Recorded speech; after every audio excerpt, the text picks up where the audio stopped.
Praise the Lord. Welcome to AIM. Guys, why am I showing you this laundry? I want to zoom in and show you guys the dripping. See how it's dripping? Why do you think it's dripping? It didn't rain. I have been hanging my clothes inside. As soon as in my laundry room, I have some lines strung up in there. And as soon as it comes out of the washer, I just hang it right up there, right? I am on a schedule. I do 1 load of laundry every day at least. And that's for 6 days a week, right? We have a lot of laundry here on the mini farm. I've done a bunch yesterday, but what happened was I had a little a little fitting had come loose under my sink in the kitchen, and I cleaned it up. I tightened it, cleaned everything under there. I wanted to clean under the sink anyway, so I cleaned all that and had some water, had some towels that had water on it, and I threw them in the washing machine to get them washed up. When I did that, somehow my washing machine lid got locked. And, oh, I didn't know that stuff was growing up on the fence. Somehow it got locked. And then, as it got locked, it wouldn't open. So I did the normal thing, pushed the button to reset it. And as I'm talking to you, I'm going to show you the things around. There's the coconut starting on this tree. So as I push the button to reset it, the start button, and these that look like corn, for those of you who are new, that's new shoots. You see? Coming out. So we'll have coconut here too. So when that didn't work, I did the next thing. Unplug it, right? Unplugged it for about 5 minutes or so. Plugged it back in, and nothing. Still with the lid lock, light on, and the lid was definitely locked. So then I unplugged it for about 4 hours. So meanwhile, the towels I didn't know how far they were, right? But the towels were wet. They were inside the washer, locked in there, held hostage. So 4 hours later, I plugged it back in and tried. The same lid lock light was on, as well as the lid was locked. So I tried the reset button again, the start stop, nothing. Then I unplugged it overnight, right? So imagine that set of towels was not on my list of what to do that day, right? For my laundry. So the next day, right? Now I'm already 1 load behind. The next day comes after it was unplugged all night. I plugged it in the morning, same thing. So I had been researching, and the other problem is the lid was closed and locked, so I couldn't find out the model number of the washer, right? This was a brand new washer we bought and shipped it here. So during shipping, my cycle knob got broken off at the stem. So I can't adjust the cycle. I had worked really hard to get it to a cycle that was able to wash it good and everything, right? I didn't know what cycle it was on. So I had to click it around until I found a cycle that was working. And I did that. And then, just showing you some of these soursop, I noticed they're getting big, guys. Some of them don't have the white stuff on there like that, and they're getting big. But anyway, yeah, so the knob was already broken, the cycle knob. But it was fine, I worked it out. So now, the lid is locked. And I didn't know how to open it, how to search the right model number or anything, because the lid was locked and I didn't have it written somewhere. So I tried. I researched without the model number. I tried to use Google to the Google Lens to try and figure it out, right? And then I was gonna try and pry it open anyway, but my husband came and tried to pry it. It was our last resort, right, guys? We had to try to get the lid open so I could get those towels out and then figure out what's going on with the lid latch or whatever. So he pulled it up and the light went off. The lid lock light went off. So I tried to turn it back on. I don't know why these are doing that. I tried to turn it back on, and unfortunately no lights were coming on, so it doesn't work at all now. Doesn't work at all. Yeah, I had a backup washer. Now this was a brand new washer that we bought to ship, right? Because not saying I can't wash by hand, I can. It's not easy for me. Yeah, certain things, you know, everybody has something. My hand does not. I broke my arm really bad when I was young, and yeah, so it's a little hard for me to twist and squeeze and all of that. I can do it, but it's just a little hard, and you can feel it. So, and besides, when you're hand washing, you're not doing something else. And we are super busy here on the mini farm. It takes all of our efforts to be able to keep up with everything. So we, you know, washing machines last for 20 years, right? 15, 20 years. They're crying because I already gave them a snack and they want more. They have their food, but I gave them some greenery and they want more. Anyway, guys, so we shipped a backup.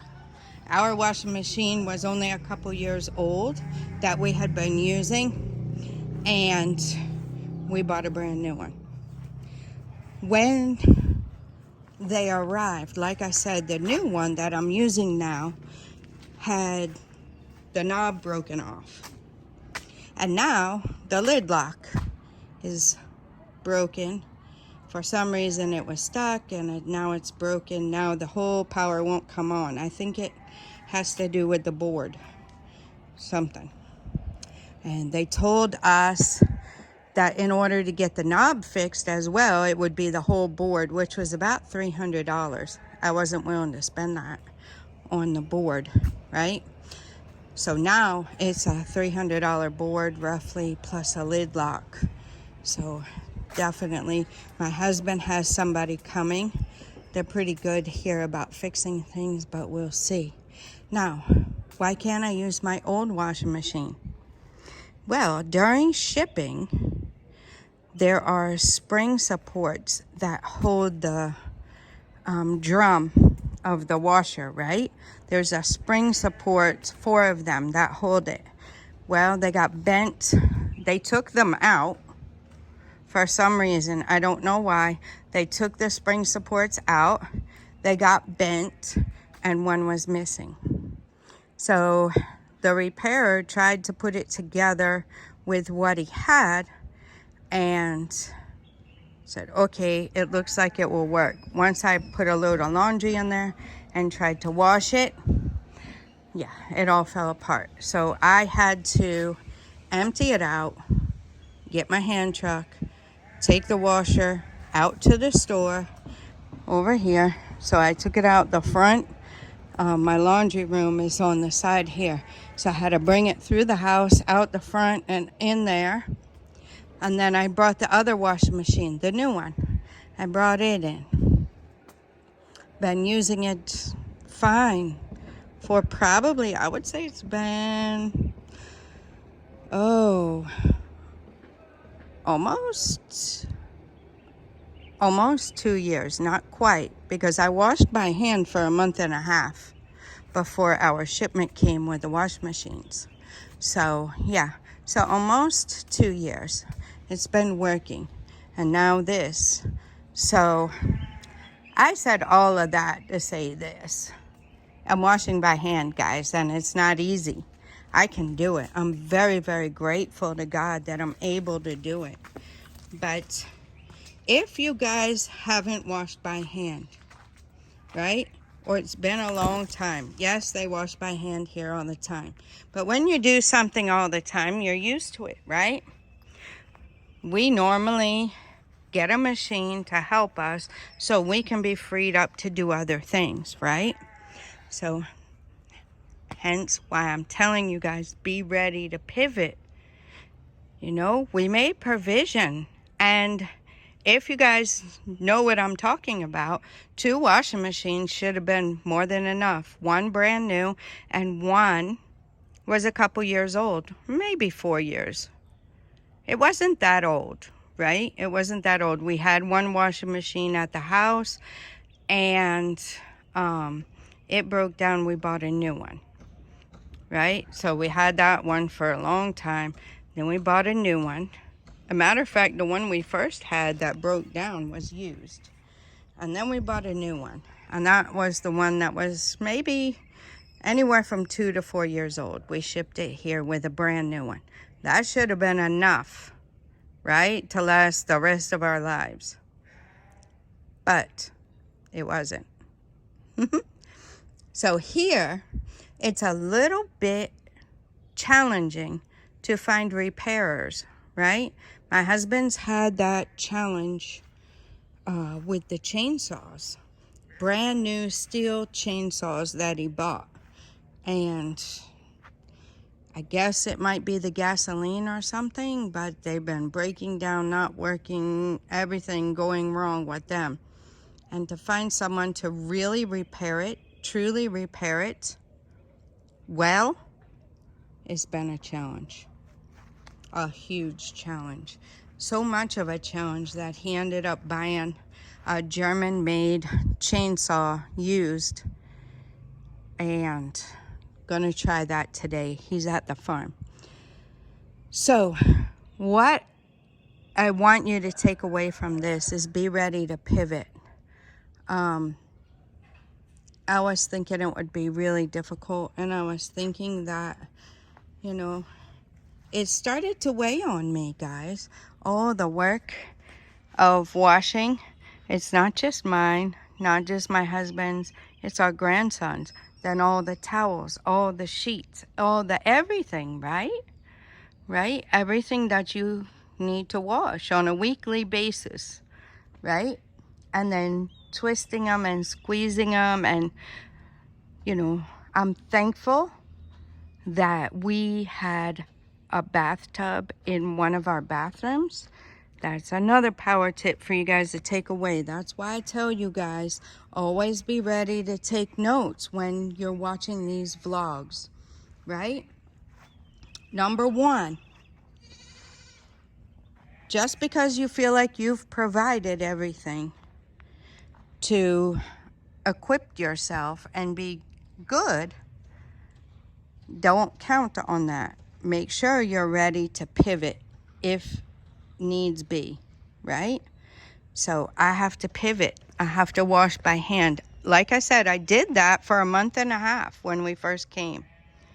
And I'm thankful when I designed our house, I designed it with 2 master bathrooms, right? 2 master bathrooms. One for my husband and one for me. And then 2 walk-in closets. One for him and one for me. So in one of the bathrooms, my bathroom, I said I wanted a bathtub. Not that I ever take time to soak. It would be nice. But because you never know when you're going to need a bathtub, right? You never know when you're going to need something. And hence the washing the clothes. I was very happy that I had that. So there are some power tips for you. if you're coming, what if your power is out and you want to wash some clothes or something? They do have, if you look it up, they do have things. I don't know if I'm dripping in my, I'm dripping in my clothespins. They have things that will wring the clothes out that don't use power. Now, if it was a matter of power, we have the generator here. I could flip it on and run the machine, washing machine. But just be ready to pivot, guys. And, you know, honestly, I was starting to feel the pressure of it a bit. And then I said, well, you know what? I'm trusting the Lord. The Lord knows why the machine broke. The Lord knows why the other one got messed up in shipping. The Lord knows. And I'm thankful. I'm thankful to have clothes to wear. I'm thankful to be able to buy soap to wash it. I'm thankful that I have water to wash it. I'm thankful that I'm able, right? Even if it's not easy, I'm thankful that I'm able. I bought some carts like this, right? So this is what I use to, and you can see, guys, I didn't, yeah, I have a lot of water in there. I didn't squeeze my clothes out very well. So I have quite a bit of water in here.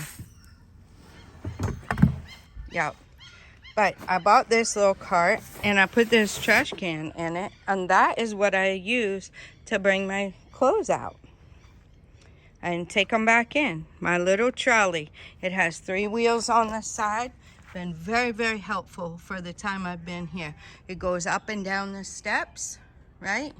And they've made, my husband had to make provision for me so I can come down this way, a little slope. So it's easier for me, right? So I'm just telling you those things. If you think a bathtub would be good for you, get one. Put one in when you're building. Think about those things, guys. And in all things, we have to give thanks to God, right? So I'm really, really grateful at the challenges that have come about here since we have moved here. I'm grateful for the challenges. They help me to really realize what's important in life, right? My husband is awesome. He never complains about, you didn't do this, you didn't do that, why isn't this, why isn't that. If I decided not to do the laundry and wait to see if we can get a repairer to come and fix the washing machine, he wouldn't say a word. And you know, I'm just really grateful, and I just wanted to share that with you guys. I just wanted to share it with you guys as I show you the grounds here a little bit. Be prepared. Be prepared. If you're one to react all the time and be all mad and upset and everything, it's not going to serve you well when you come, right? And also, power tips. If you're planning your house, maybe you should get a bathtub. You never know. And even though we have made provision for the laundry, I wish I would have bought like the old school washboard, right? I've never used one, but I wish I would have bought one. And I've also seen, because I follow a lot of off-grid channels, I've also seen, I think it was Rain Country, and she had her little off-grid washing station or whatever. I think it was her, I'm not sure. But it was one of them that I follow, and I saw their little off-grid thing, and it was pretty neat. It had a squeezer and everything to squeeze the water out of your clothes. So that would be very beneficial. And a washboard, right? So I don't know, guys. I'm just thinking out loud and just wanted to share that with you. I'm very blessed. I'm very thankful. I did look at new washing machines. One that would be comparable. I just have an old school white top loading run of the mill Whirlpool washing machine. It's not anything crazy, not anything elaborate, but the ones here that would be comparable to that style of washing, they have different kinds of washing machines, guys. Some that don't wring it out. If it's not going to wring it out for me, get the water out, then I don't really need it. But they have those which are fairly cheap. But as far as the one that spins it and everything like that, you're looking at maybe anywhere from 8 to 10,000 CDs, right? So you guys can do the math on that. It's about 15 CDs per dollar right about now. So yeah, a little out of our budget. Well, quite a bit out of our budget, because we are investing in our poultry farm, expanding our poultry farm, and continuing to cultivate the 50-acre farm, getting cocoa planted there. And yeah, so those things are a higher priority on our list right now. And my husband has made provision for a repairer to come and look at the washing machine, and even the old washing machine, right? Maybe this repairer will be able to do it. It's not as easy here to find those people. Now, here's another power tip. If you guys stayed till the end, I am very glad, because here's another power tip. If you guys know how to repair appliances or equipment, right? Like lawnmowers and weed eaters and chainsaws and those things, small engine things. Or if you know how to repair washing machines, refrigerators, freezers, dryers. I don't use my dryer. I shipped one, but I have never used it. It's too hot. So if you know how to repair things like that, TVs, right? Electronics, that would be a very good business for you to get into. A very good business for you to get into. So, especially if you're in an area, I was watching one live on a replay, and they were talking about businesses in their community. I believe it was the Blairs in Ghana. And they were talking about, you know, coming together as diasporans and building businesses in their community. That is a business you could build. You'd probably need something else on the side too, if your community is not that big yet. But if you are able to repair things like that, make sure you bring provisions for that. Make sure you have your tools and stuff that you would need to repair the things, right? Maybe not the parts. There are ways to ship things here to Ghana. So, you know, if you really needed the part, they have, I forget what it's called. Rapid Courier, I think. And you can actually buy stuff and have it shipped to Atlanta, and then they ship it to Accra, and then you go into Accra and pick it up. The Bodleys have used it, and she was satisfied with it. Lisa was. So there's a way you could get parts, right? So you can get parts if you need to. Even if you had to get them from the States, you could get them. And then if you have that knowledge, make sure you have your tools and everything, because if people are shipping their things and they break down, you could be the one to fix it. Make sure you advertise it, right? So people can find you. And yeah, that's a business idea for you. So think outside the box, guys, when you're thinking about those business ideas. Think outside the box. It doesn't have to be your only business, and it shouldn't. You should have multiple streams of income. You should have different things you can do. So, yeah. So I'm gonna let you guys go at that. I just wanted to share that story with you, and there were a couple of little tidbits I wanted to add so that you guys can well prepare yourselves for your move if that is what you are doing. And guys, I don't want you to think I'm complaining. I'm not complaining at all. My husband's on it. He's at the farm today. Otherwise, the repairer would be here. But I just want you guys to have the mindset, right? To be able to pivot, to be able to make do, right?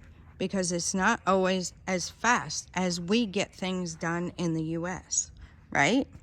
So I want you to be aware of that, and some business ideas and some house design ideas, right? Have yourself a bathtub. You never know when you're going to need it, guys. You never know. You might even need to soak in it sometimes if you're out here working on your mini farm. I haven't yet, guys, in 2+ years. I haven't taken time to do that, but definitely is a possibility. And I hope you guys gleaned something from this video. Let me know in the comments, what was your biggest takeaway? Were there any aha moments? Was there anything that maybe you hadn't thought of? Because you can ship everything you can ship, but sometimes it just doesn't work out, right? And you can also not ship anything and come here and buy stuff. What if we didn't ship anything? We came here, we bought a washing machine, and then it broke down. And then I'd be in the same position, right? So this isn't a video of telling you to ship or not to ship or anything else. It's just giving you some food for thought, right? I want you to think about things thoroughly. And my ladies, you know how to plan well. So think about it. Think about, you know, the scenarios and what you could make provision for. All right, guys, I hope you enjoyed this video. And like I said, let me know in the comments if you guys are planning your move here and you have any questions, or, you know, you need any guidance, you need help buying legitimate land, you need help brainstorming, feel free to contact us. Go to our website, aaimcs.com. Go to the contact us page and find us on WhatsApp, guys.